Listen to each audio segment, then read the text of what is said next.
1 Edward 1029, copy, threatening traffic. Copy, moving route.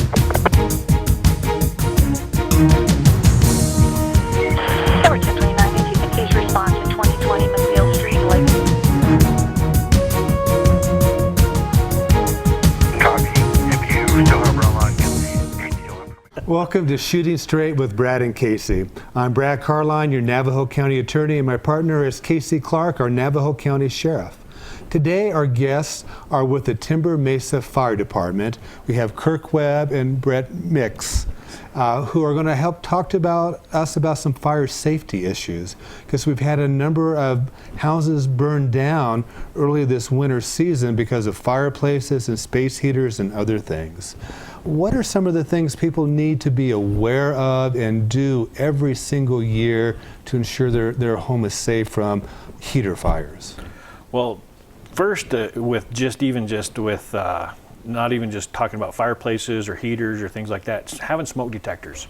You know, you're like 80 times more likely to survive a house fire if you have working smoke detectors.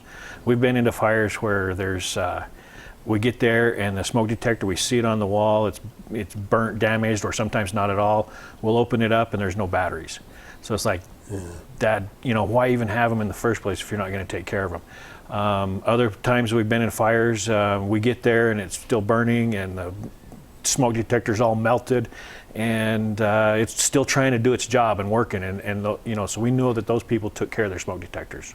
So, some folks, they take their ashes out of their wood stove or fireplace and some put them in a metal container. I've seen them put them in plastic containers, then they put them on their porch. How long can those embers stay hot? They can stay hot at least a week, maybe even up to 2 weeks. So we suggest not only putting them in a metal can, but not putting them on a porch. Put them on a concrete surface or a non-combustible surface and let them cool for a week or two. If you can still feel heat in that can, don't dump them out until you can't feel any heat. You can put them on the ground, but make sure that's clear to pine needles and so forth. Right. And it's something that works really great for gardens. If you're the type of person who has a garden or has a neighbor who has a garden, it puts that nitrogen back in the soil. Right. Mm-hmm. Does really well. But you want to make sure they're cooled before you spread them. Absolutely. The wind otherwise. So dousing it with water prior to dumping them is a good thing too. Okay, good. And what about fireplaces and cleaning chimneys? How long does it take to get a chimney all clogged up with the soot and other stuff that comes in there? A lot of that depends on what you're burning. If you're burning wood that was just freshly cut down and it was still green when you cut it, and it's not been cured properly, so cured means it's had time to dry out. So all of the tree sap, the stuff, the water content that's inside of the trees, if that's not dried sufficiently, that creates creosote inside your chimney. And different types of woods will create the creosote faster than others. Pine is always, we have an abundance of pine up here. A lot of people are scared to burn it, but it's mainly just because they try to burn it before it's too dry enough. But even juniper and oak, all those other kinds of woods, any kind of wood that's still not cured, can create that creosote. And what that does is it coats the inside of the chimney. And I've even seen it where it can't even see all the way through an 8-inch pipe because it's so clogged up with creosote and soot and everything else. And that stuff is basically what it is unburned fuel. So it dries out in the chimney, and once it gets to a certain temperature, that can actually create and ignite. And we've even seen sometimes where it's shooting flames up out of the chimney 10, 20 feet in the air. We were talking earlier, and you talked about some of the blow-in insulation where people have gotten it too close, or it's been there for a long time, but it's not fire retardant, or it is, but... Yeah, and they have chemicals in there that makes it fire resistive, but over time that stuff still wears down and it can catch fire. We saw a very significant fire a couple of years ago up in one of our areas that and what we what we found investigating that fire was that the blown-in insulation got around the outside of that chimney pipe, and even though it was a triple wall pipe, Right. it still got hot enough, and over time it caught fire and pretty much destroyed the house. Is there a rule of thumb on space heaters, or I mean, if you read them, they always say 2 foot or 3 foot from the wall, but is there something that you folks recommend on space heaters? I would say keep them at least 3 foot away from any combustible material, not only walls, but drapes, curtains, furniture, stuff like that that can preheat, and eventually that material will break down and become more vulnerable to catch fire. Is there, I know some people, which I wouldn't do, but they leave them on all night, or if they're not at home. We don't suggest that. Right. You know, we suggest to turn them off when you're not at home, kind of like lanterns or candles or stuff like that. Any ignition source other than your normal furnace in a house, turn that off when you're not at home. Right, and even our furnaces, you know, they need to be inspected and checked, Right. and the filters, just having a clogged filter can cause issues and problems and Well, become carbon that heat monoxide source. or- Exactly, all different kinds of issues going on with that. What about the wood pellet stoves that seem to be popular? Are there some risks that you've been seeing with those too? You know, same thing with pellet stoves. It's got the same exhaust. Now, granted, the exhaust is much smaller because they do typically burn more efficiently. But here again, you've got a wood burning appliance that has flame, actual flame. So, and it's got to create that same ash and soot and the potentially creosote, but it's not as common because all the pellets, when they're made, they actually dry that wood down to a certain percentage. So they're actually forcing it to be cured before it can become a pellet. But there's still, you still got to clean that out. It's still going to have residue that can be, can cause a chimney fire. So these checking on your filters, your furnaces, your chimneys, and everything else, is that something the average homeowner can do? And if so, how do they go about doing it? Is there a little checklist they should be going through? Can they call you folks? You know, we get that call quite often, and Brent, he's still a captain on the truck, and so how often do you guys get called to come check stoves and? You know, we can come out whenever somebody calls us. We can inspect it, but as far as cleaning it for them, we can't really do that on duty. But we Googled 4 different places right up here on the mountain that can not only come to your house and clean, but they can inspect it after cleaning. And that's key. Some people clean it on their own, and they might dislodge a pipe from another pipe in that attic space. And if an ember gets out of that pipe into that blown insulation, we've seen that too, Yep. to where it'll cause an attic fire. And so that's then the folks can call Timber Mesa Fire Department, and you guys will come out and do an inspection around their house, the chimney flues, or Well, and it's not going to be a comprehensive Right. inspection. We can just do a general look, see, type of deal, because we're not those licensed professionals. Right. We usually get after the fact. It's too late. And then we find out, it looks like there was a break in the pipe here, or whatever might have been the case. But there's people out there, our stove companies, there's like Ace Hardware, there's one down on Woodland Road, different places that have these, and they actually install the stoves, and they work very well with getting that put in correctly. Some of the contractors can do that kind of stuff. But as far as cleaning them, it's something that could you do it yourself? Sure. But do we recommend having somebody that's licensed and professional at doing that? Absolutely. Because like you said, you never know what you may have dislodged in there, or maybe the pipe's getting too thin. Some of these places will actually have a camera that they can run up and down the pipe and inspect the integrity of the pipe. we have a couple holidays coming up.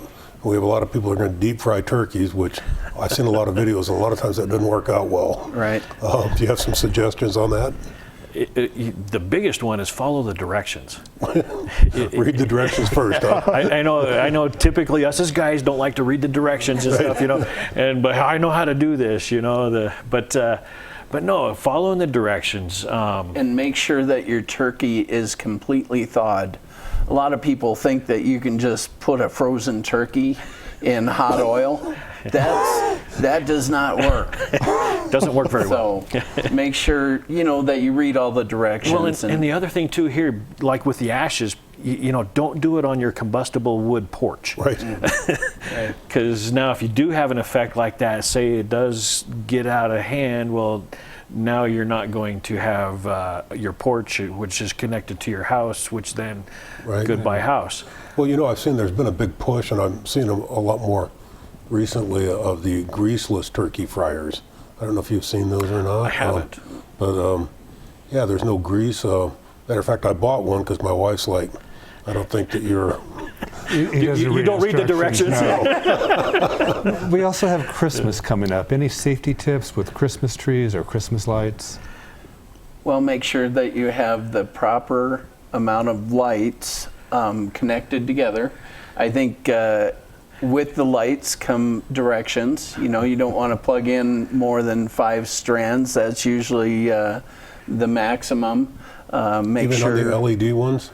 Well, the LEDs are a little cooler than the older ones that we used to have when we were kids, and but they still recommend 5 or less on the LEDs. And you mean don't do the Chevy Chase with the Christmas Vacation video? We got everything plugged in. Well, and the other thing with trees too, if you're using a live tree or one that's been freshly cut, making sure it stays watered. Because it's amazing how much, and so even if you go into the stores and purchasing them, take and run your hands across the pine needles, and if they're falling off when you're at the store, you probably don't want to purchase that one, because that's a good indication it's already drying out to the point where keeping it watered is not going to help that tree. Well, a lot of those trees were cut last month. Exactly. And they're going to be selling them here, or 2 months ago, so. Absolutely. Well, we appreciate your time and joining us and giving us some of these safety tips. Appreciate it. Thank you very much. Thank you for having us. Bet. And we'll be right back after this break.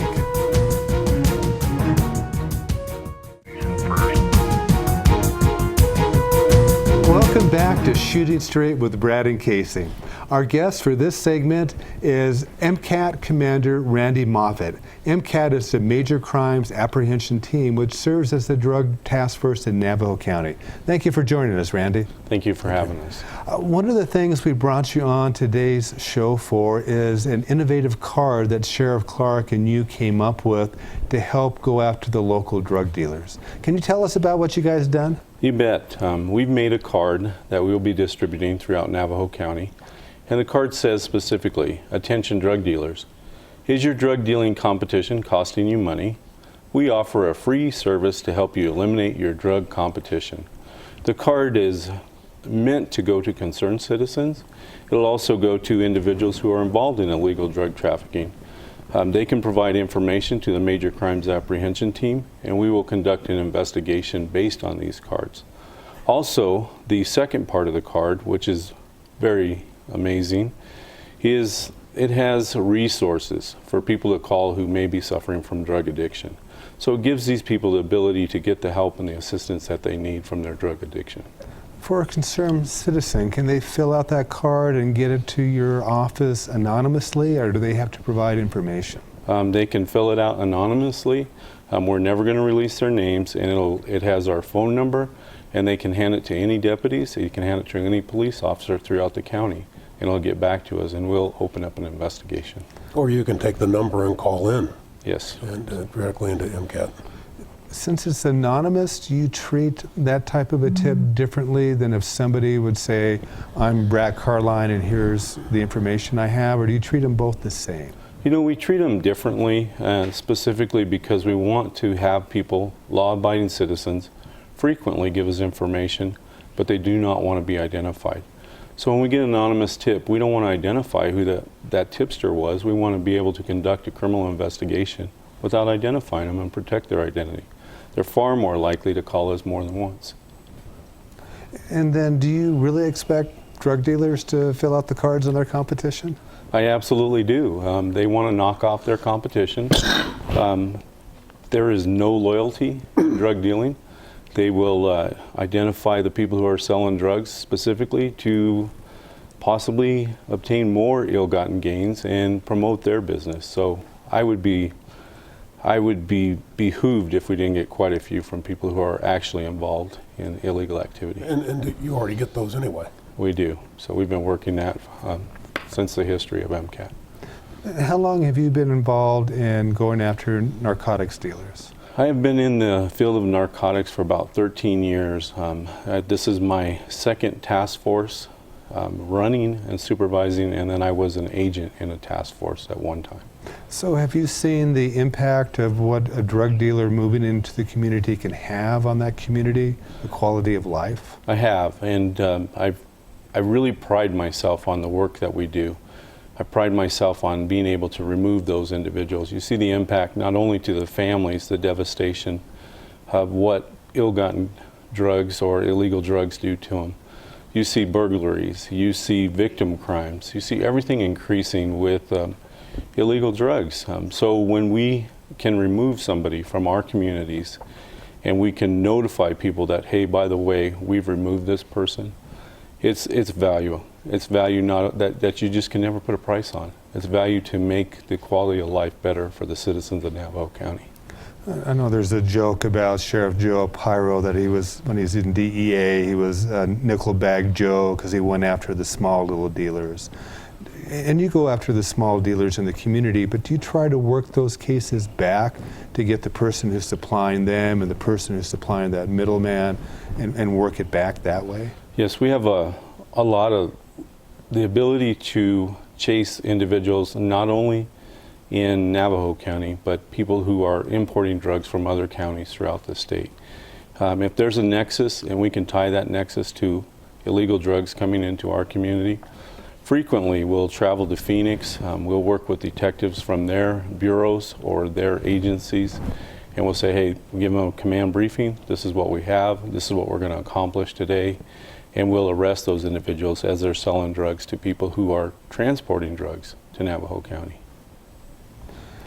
What's some of the, in the last year, Randy, what's some of the stats that MCAT, some of the drugs that have taken out of the community, interstate, highways, I don't know if you have a total for everything or? One of the things that we do at MCAT is we track the quality and the quantity of drugs that we brought in. From October 2014 to October 2015, the task force has made 236 arrests of people who are selling drugs. For cocaine, we've recovered 6.25 kilograms. Hash. What's a kilogram for? How much is that? That's great question. A kilogram is 2.2 pounds. So we've covered almost 14 pounds of cocaine. And how much is a dosage of cocaine? A dosage of cocaine is about 1/10 of a gram. So there's a lot of dosages in that 12, 13 pounds that you got. That's correct. So, a lot of heartache. A lot of heartache, a lot of devastation with families. One of the things with methamphetamine, we've recovered 11,935 grams of methamphetamine. So we kind of changed the way we broke that down into grams. You get about 10 dosage units out of a gram, and that's valued at about $642,000 in our community, illegal drugs that were removed by the Drug Task Force. Marijuana, we've recovered 1,097 pounds with a value of $677,000. And then prescription pills, we have a value of about $10,000, and we still see that on the rise with different investigations that we're conducting with prescription pills throughout our community. Which leads into heroin addiction many times, and of course we do have the drop boxes across the county now also. Yes. To get rid of the prescription drugs. There's a huge nexus between prescription drugs and the connection to heroin. With heroin, we recovered 5,288 grams, and that has a street value of $442,147. Well, it's catching up to methamphetamine as a high volume drug in the community then. It is, and unfortunately the bad news is we have located a pretty strong heroin ring in our communities here, but I'm pretty thrilled to report that not only did we arrest the individual selling the heroin in our communities, we again worked that investigation to Phoenix, and we arrested the individual providing the heroin. And I remember going to talk to the task forces down there, and I said, yes, this isn't going to be the largest individual selling heroin, but this is the individual that is solely responsible for bringing heroin to our communities. It meant a lot to the detectives, especially when he was apprehended. So Randy, I mean, I get asked the question all the time, is the drugs in Navajo County or in the city of Show Low or Holbrook or Winslow, is it any worse than any other part of the state? And I believe we're about the same. It's just a plague across our state and our country. I think it's probably about the same or maybe a little bit less because we're making it so difficult for these individuals to bring drugs into our community.